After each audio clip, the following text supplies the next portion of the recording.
Jim had found himself trapped. The cause? His own pain and shame and vulnerable stupidity. There were about a dozen of them, circling him in the fading light. Had they gathered around to harm him or protect him? He wondered as the last scrap of the sun winked out. What had brought him to this place? He'd been living in the city for 3 years, working as a session musician for one of the big studios, all done with Pro Tools these days, of course. Computers were no problem to him. He was single, still in his 20s, free and easy. However, all of his recent girlfriends, since arriving in the big city, turned out to be flakes. He stayed in a small flat at the back of a private house.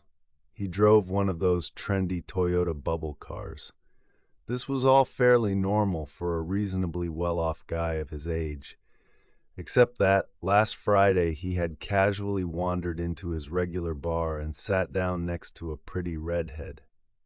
They began chatting, and then things sort of went out of focus.